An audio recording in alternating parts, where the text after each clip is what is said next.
The household had assembled in the entrance hall of Thornfield Park by 10:30, arranged in a line that ran from the housekeeper at the far wall to the Dowager Viscountess at the foot of the stairs, each body placed according to the rank the house still recognized.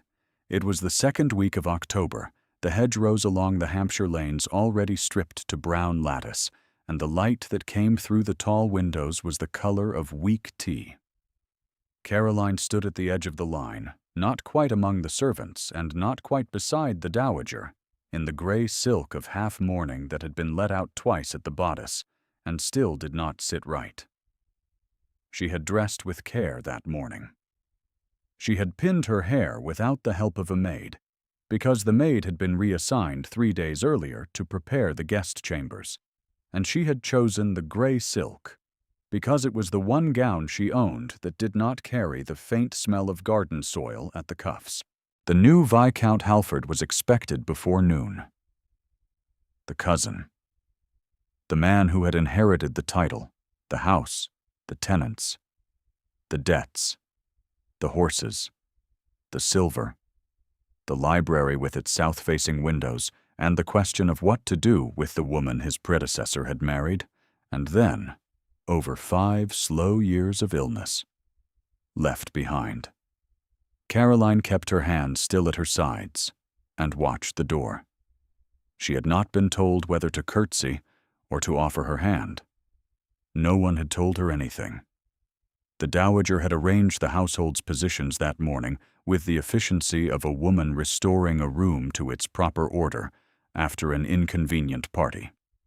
And the position she had assigned Caroline, 4 feet from the nearest footman and 6 feet from herself, said everything the dowager had not troubled to say aloud. The carriage wheels sounded on the gravel at 11 minutes past 10, and the front doors were opened by 2 footmen whose gloves were newer than anything Caroline had worn in a year, and the man who stepped into the hall was not what she had expected. She had expected someone like Frederick. Soft hands, a careful smile, the bearing of a man raised to inherit. Edmund Drayton was none of those things. He was tall and broad through the shoulders, in a way that suggested labor rather than tailoring. His dark hair was cut shorter than fashion permitted, and his face carried the particular stillness of someone who had learned not to show what cost him. He wore a traveling coat that had seen weather. His boots were good, but not new. He paused at the threshold and looked down the line of assembled staff, and his gaze moved steadily from face to face with the attention of a man counting what he had been given. And when his gaze reached Caroline, it stopped.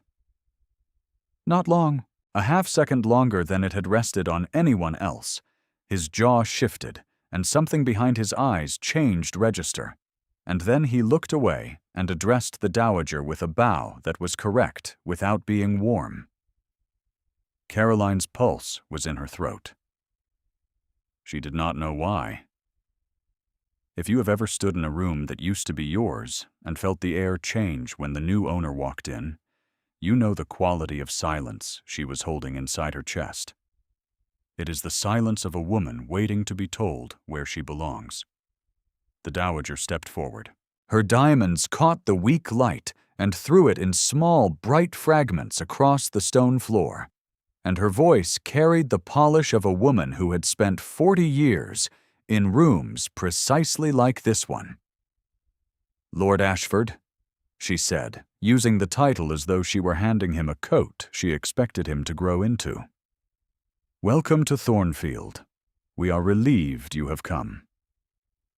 She gestured toward Sophia Lindley, who stood in primrose muslin beside the newel post, her gloved hands folded and her face arranged into the expression of a woman who had been told this morning that her future might be standing in the doorway. "May I present my goddaughter, Miss Lindley? She has been a comfort to me these difficult months." Edmund inclined his head to Sophia. Then he turned to Caroline. "Lady Halford," he said. His voice was low and level and carried no particular warmth, and he used her married name as though it were a fact that did not require discussion. The dowager's mouth thinned. She had been calling Caroline Miss Pemberton for a fortnight, stripping the married title with each repetition, and the correction landed in the entrance hall like a coin dropped on marble. Caroline curtsied. Her knees held. She said, "Welcome to Thornfield, my lord," and her voice did not waver, and her hands at her sides did not shake. And if her breath came shorter than it should have when he held her gaze a second time, no one in that hall would have seen it unless they had been watching for exactly that. Frederick had died in March, in the bedroom directly above the library, in a bed that Caroline had not left for the final 9 days of his life. The wasting illness had taken 2 years to finish what it started. And during those 2 years, Caroline had managed the household, directed the tenants, kept the accounts in a leather ledger she stored in the library desk, and sat beside her husband every evening, reading aloud from the books he could no longer hold. She had loved him. Not with the consuming fire the novels promised, not with the breathlessness the season demanded, but with the steady, practical tenderness of a woman who had married at 20 because her father's debts required it, and who had found in her husband a companion she could respect and a kindness she had not expected. Frederick had been gentle. Frederick had been ill. And Frederick had not thought to write a will that named her beyond the £200 a year the entail's provisions permitted, because Frederick had believed his cousin would do the decent thing, and Frederick had always believed in the decency of others. And in the end, his belief had been the only inheritance he left her that she could not spend. £200. Enough to rent a small set of rooms in Bath and live quietly, if she ate carefully and did not heat the second room. Not enough to be anyone. Not enough to remain at Thornfield, where the garden she had planted from bare soil over 5 years now held roses she would not see bloom in June. She had received the solicitor's letter in April. Mr. Fellows had been kind about it, as men who deliver permanent sentences are often kind, and he had explained the entail in plain terms, and Caroline had nodded and thanked him, and then gone out to the garden and knelt in the dirt and pulled weeds until her fingers bled, because there was nothing else she could do with what was inside her, and the soil, at least, did not require her to be composed. The dowager had arrived in May. Lady Halford, the Dowager Viscountess, Frederick's mother, a woman whose grief for her son was genuine and whose plans for the estate were already drawn before the funeral flowers had dried. She had brought Sophia with her. She had begun rearranging the household within a week.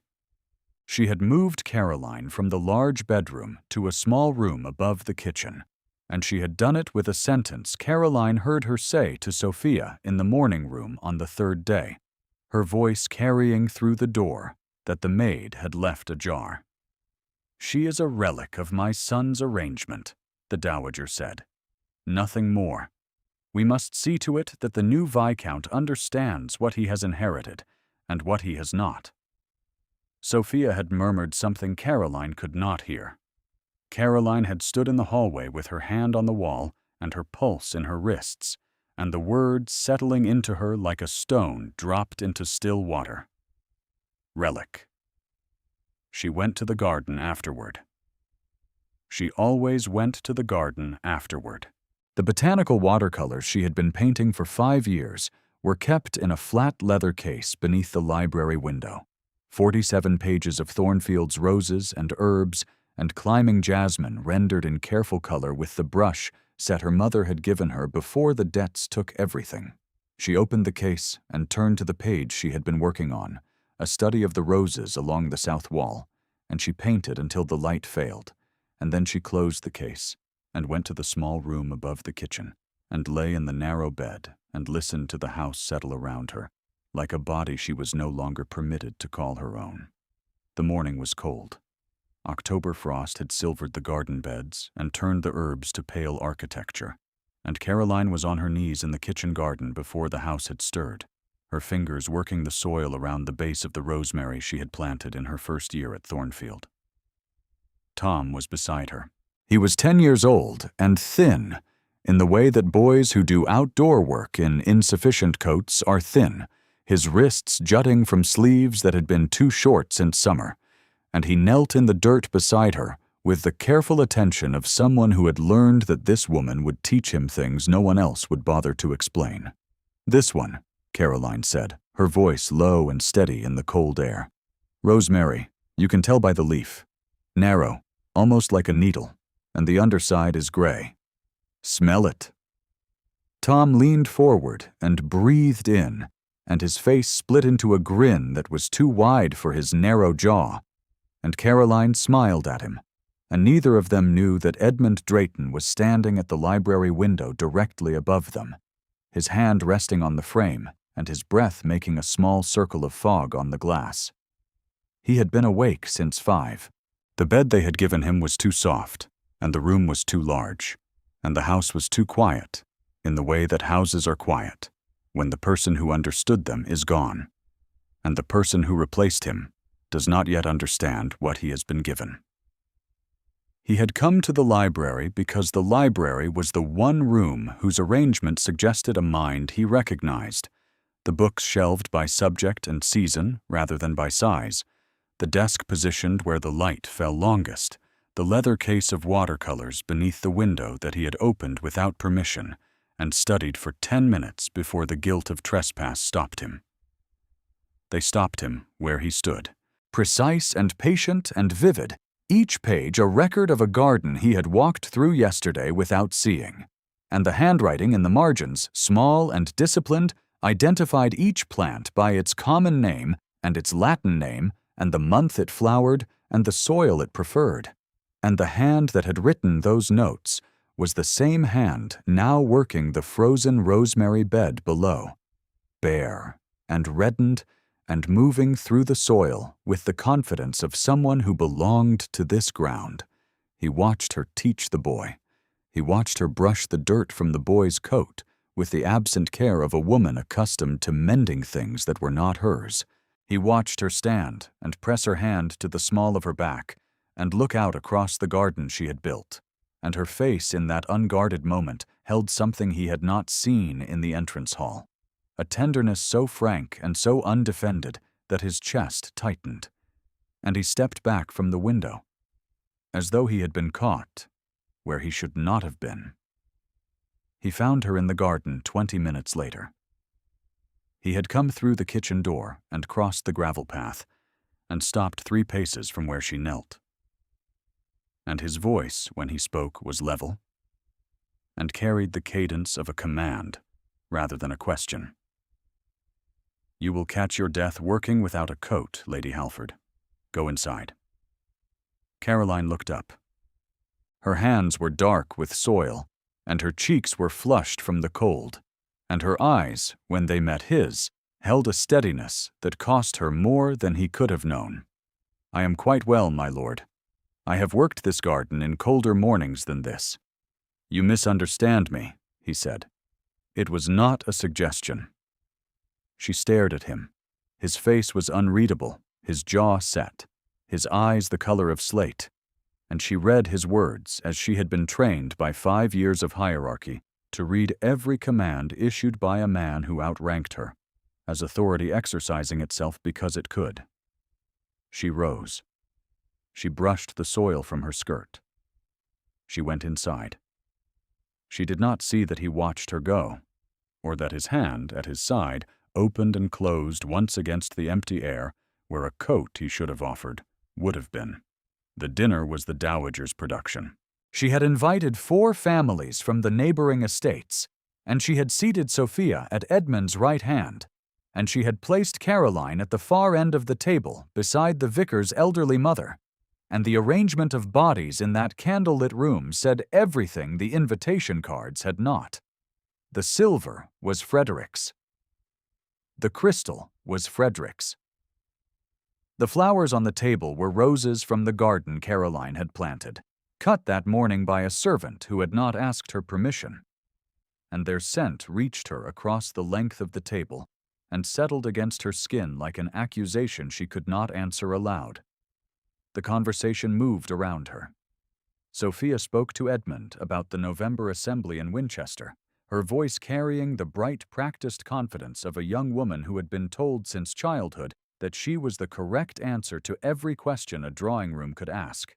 The Dowager held the table's attention with stories of Frederick's childhood, each story calibrated to remind the room that she was the authority on the Halford name, and that the cousin from Northumberland, however legally entitled, was an outsider learning the steps. Caroline ate. She listened. She was aware of Edmund at the head of the table with an accuracy that had nothing to do with sight.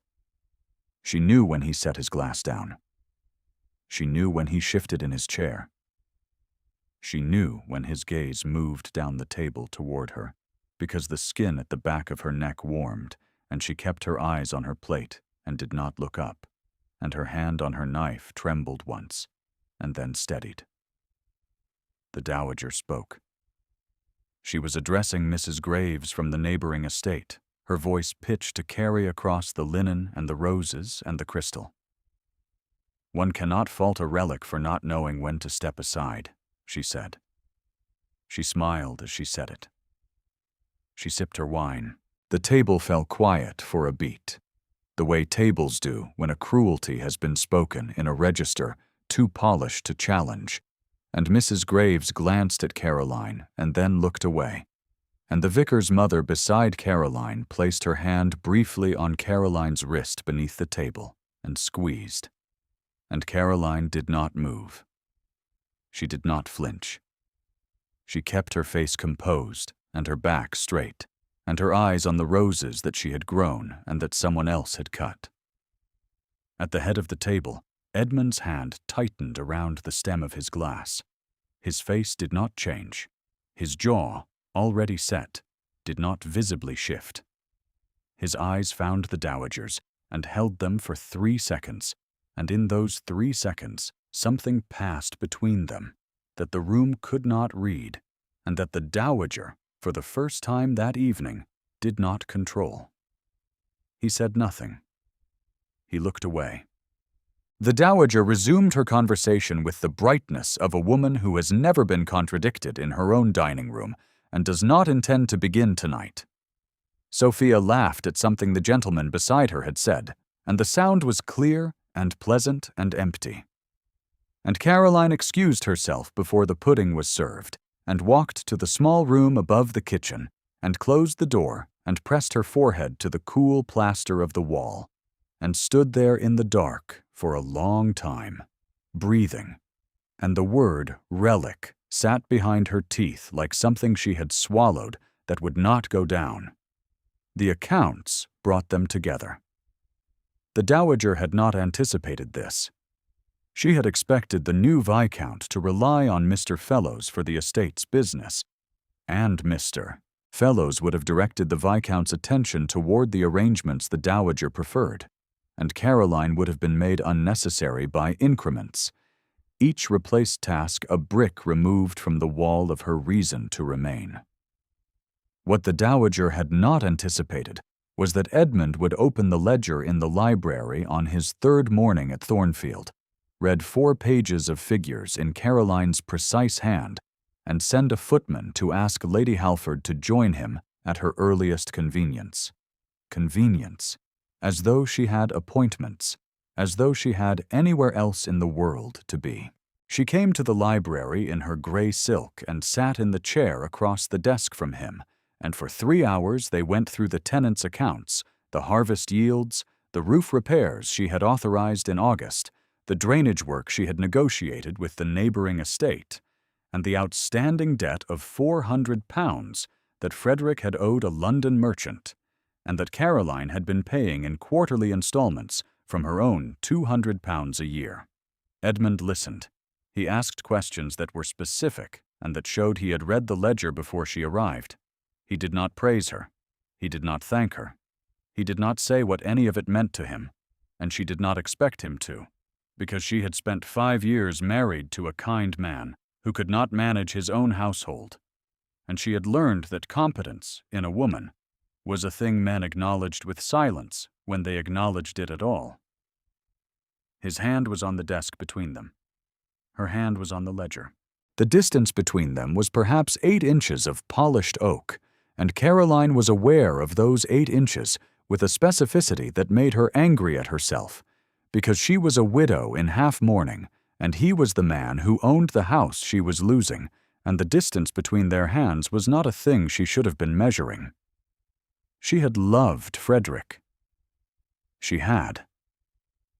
The warmth that moved through her when Edmund leaned forward to read a figure she had pointed to, his shoulder close enough that she could smell rain and wool and something underneath that was simply him, was a betrayal of something she could not name and did not want to examine. He looked up from the ledger. His eyes met hers. She looked away first. If her story has settled into you already, if you know the shape of what is being built between the figures in this ledger and the 8 inches of oak that keep them apart, stay with her. The hardest part is still ahead. On the 4th afternoon, he asked her about the garden. They were in the library again, the fire burning low, the leather case of watercolors sitting on the windowsill where she had left it months ago. And Edmund picked up the case and opened it and turned the pages slowly. And Caroline watched his hands on her work and felt more exposed than she had felt at any point since his arrival. More exposed than the dowager's dining room cruelty. More exposed than the morning he had found her in the garden with dirt on her hands and no coat and no title and nothing left to protect her except the fact that she knew the Latin name for rosemary, and he did not. "These are yours," he said. It was not a question. "Yes." "They are very fine." His voice was low. He turned another page. He stopped at the study of the roses along the south wall, and his thumb rested at the edge of the paper. And Caroline saw his face change in the firelight, a softening so brief she might have imagined it, except that his hand, the hand holding her work, trembled once. She did not know about William. She did not know that Edmund's younger brother had died at Corunna 7 years ago, and that the last letter William had sent from Spain contained a bone button that had come loose from his coat, enclosed as a joke, with a line scrawled in pencil beneath it. "Keep this for me. I will want it back when I come home." Edmund carried the button in the breast pocket of his coat. He had carried it for 7 years. He had sent William to the regiment because he had believed the army would make a man of him, and William had been 19 and laughing when he left, and the letter with the button had arrived 3 weeks after the dispatch that said he was dead, and Edmund had stood in the study of his small house in Northumberland and held the button in his palm and understood that some debts cannot be paid in quarterly installments, and some losses do not resolve into £200 a year and a small room above a kitchen. Some losses stay in the pocket closest to the heart and are never spoken aloud. He closed the watercolor case. He set it down on the desk between them. "You should keep painting," he said, and his voice was level, and he did not look at her when he said it, and his hand moved to the breast pocket of his coat and rested there for a moment before he turned to the window, and the conversation ended. Mrs. Kemp found Caroline in the garden on a Tuesday morning, 3 weeks after Edmund's arrival. The frost was harder now. November had turned the last of the roses brown and curled the jasmine leaves inward, and Caroline was cutting back the dead growth with a pair of shears that needed sharpening, and her hands were red, and her breath made clouds in the air, and she did not look up when Mrs. Kemp's footsteps sounded on the gravel behind her. "My lady." Mrs. Kemp's voice was careful.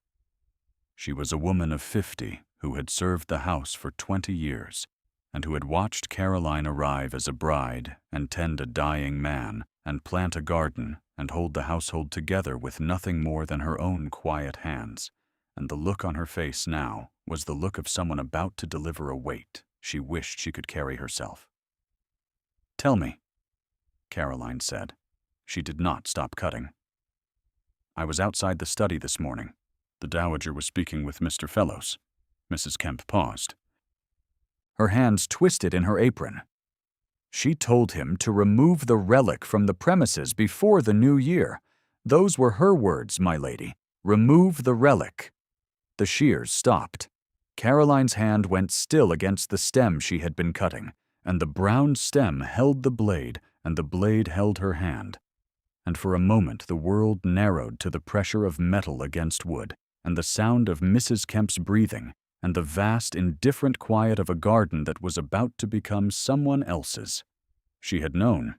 She had known since the Dowager arrived in May that this was where the current ran, that every reassigned maid and every stripped title and every repositioned chair at every dinner was a step in a longer walk toward the front door, and the carriage waiting to take her to the small rooms in Bath, and the £200 a year, and the silence of a life lived at the margins of respectability. She had known, and still the word landed. Relic. She set the shears down on the stone border of the garden bed. She stood. She brushed the soil from her hands and looked at Mrs. Kemp. And her face was calm, and her eyes were steady, and the only sign that something inside her had shifted was the way her voice, when she spoke, carried a thickness at the edges that she could not quite smooth away. "Thank you, Mrs. Kemp." She found Edmund in the library that afternoon. He was standing by the window, the bone button in his hand, turning it between his thumb and forefinger, the way a man turns a coin when he is thinking about a debt he cannot pay. She knocked. He closed his hand around the button and slipped it into his pocket and turned to face her. And his expression when he saw her was the expression of a man bracing for something he had seen coming and had not found a way to prevent. "I will go," she said. "After the new year, as your mother's cousin has arranged, I will take the watercolors if you will permit it. They are the one thing in this house that is mine." Her voice was steady. Her hands were at her sides. She met his eyes and held them, and the composure she had carried through every dinner and every morning in the garden, and every hour of Frederick's slow dying, held now. And the only thing that broke was a single word. "I will not be a burden, my lord. I have never been anyone's burden. I have only ever been someone's remainder." The word came out wrong. She had meant to say it lightly.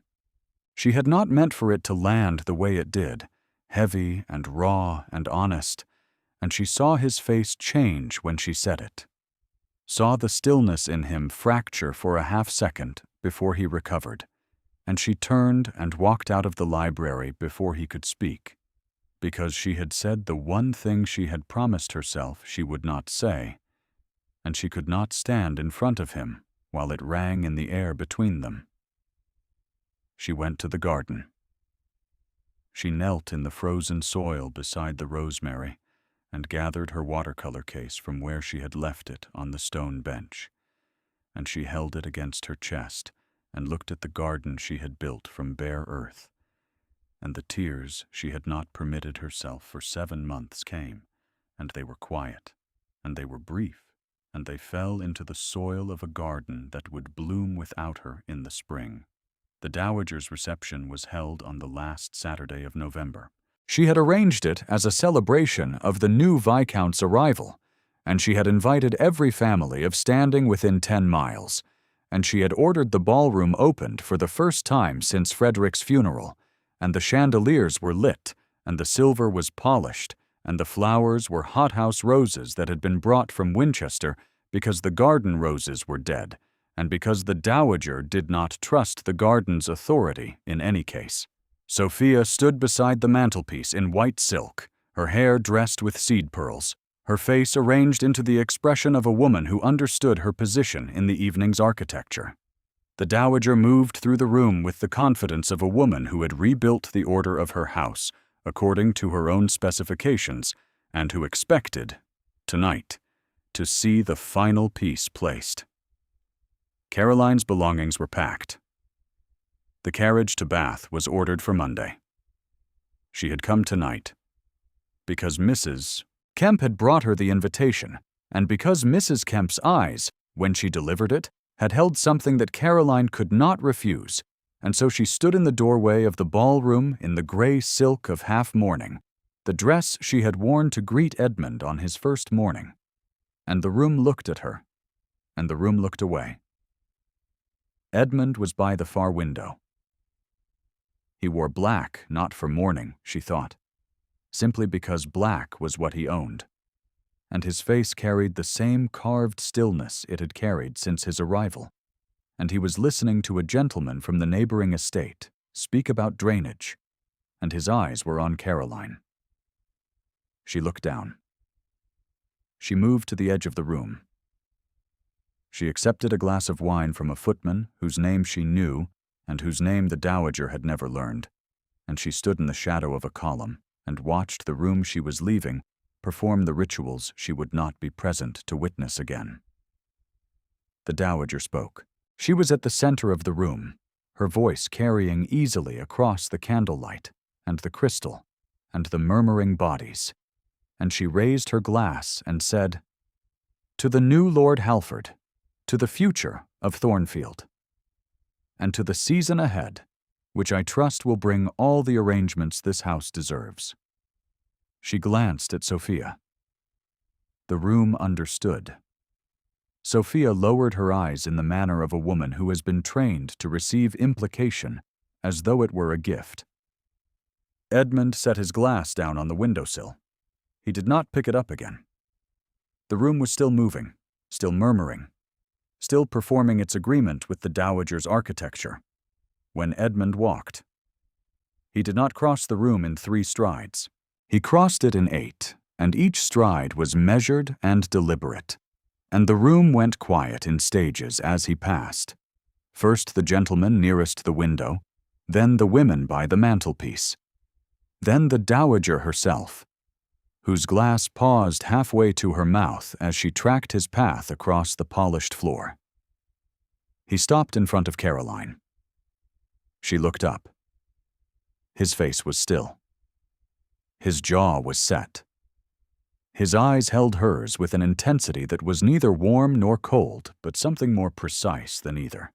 The focused attention of a man who has weighed a decision for weeks and is now executing it in the only arena where it will count. He offered his hand. His voice carried across the silent room without effort, because it was pitched for the silence it had created. She stays. I mean to marry her. 7 words. The dowager's glass tilted. A thin line of wine ran across her glove. Sophia's hand went to the pearl at her throat. Not in distress, Caroline thought, watching her, but in the startled recognition of a woman who has just understood that the future she had been arranged into is not, after all, the future that is coming. Mr. Fellows, who had been standing by the door with his leather case and his spectacles, and the patient expression of a man accustomed to confirming what others have decided, stepped forward and said, "The entail permits it. There is no impediment." The room exhaled. Caroline's hand was in Edmund's hand. His grip was firm and dry and warm, and her fingers, still raw from the garden, rested inside his palm, and she felt his thumb move once across her knuckle, and the touch was small and deliberate, and it undid something she had held in place for 7 months. She looked at him. His face had not changed.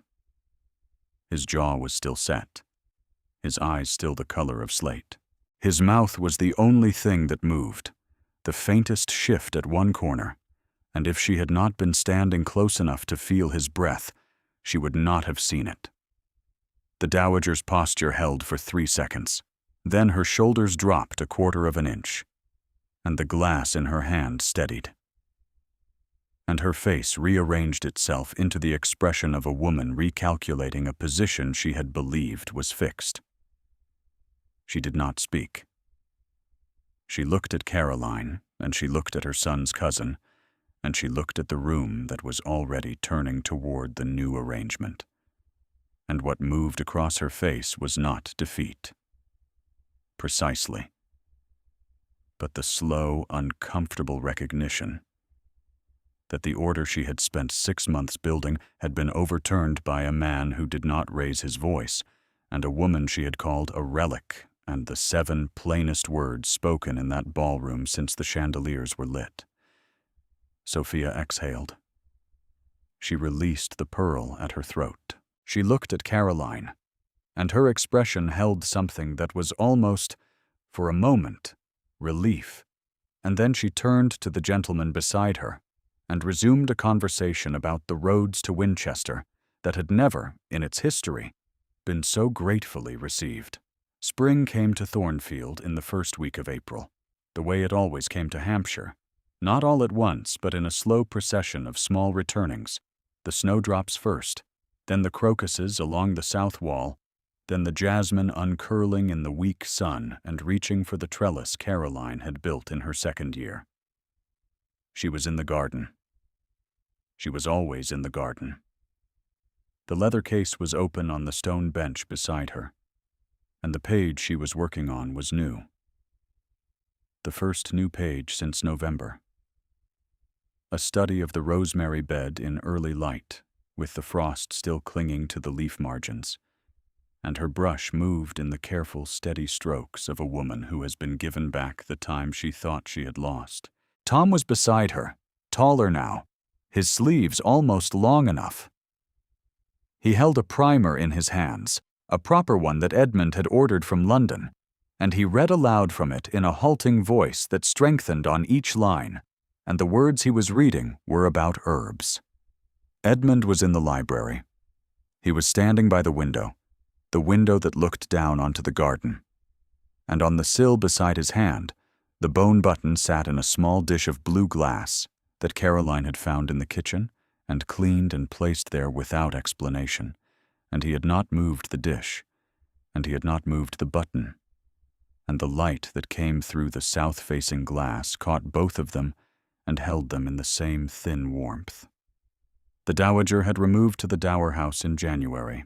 She had gone quietly, which was not what the neighbors had expected, and she had taken Sophia with her. And the only remark she had made to Caroline before she left was a sentence spoken in the entrance hall while the footman loaded her trunks. "You will keep the garden, I suppose?" It was not a question. It was not an accusation. It was, perhaps, the closest Georgiana Halford would ever come to acknowledging that the thing she had tried to remove from this house was the thing that had held it together. Caroline had said, "Yes, my lady. I will keep the garden." And the dowager had nodded once and stepped into the carriage, and the gravel had crunched beneath the wheels, and the sound had faded down the lane, and Caroline had stood in the doorway and breathed in the cold January air and placed her hand on the stone frame of the door she was now permitted to call her own. The library key was back on its hook beside the desk. The watercolors were back on the windowsill. The fire was burning, as it burned every evening now, in the grate of the room where Caroline sat across from Edmund after dinner, her stockinged feet tucked beneath her on the settee, his long frame folded into the chair by the window.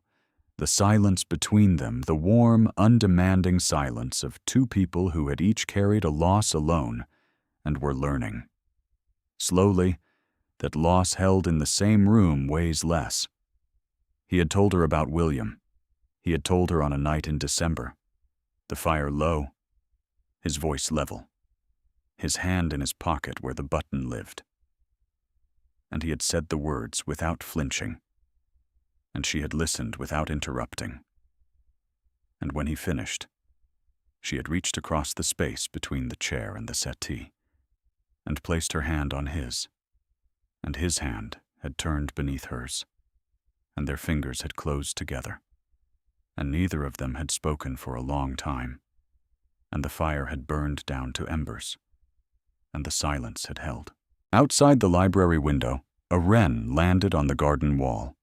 It was small and brown and quick, and it turned its head once in the morning light and looked at the garden below, at the rosemary and the roses and the woman painting them, and it stayed for a moment. And then it sang, and the sound was thin and clear, and it carried across the garden and through the open window and into the room where the bone button sat in its dish of blue glass, and the fire was already lit, and the house, for the first time in a very long time, was warm. Thank you for staying with Caroline until the spring came. If her story moved you, carry it with you today.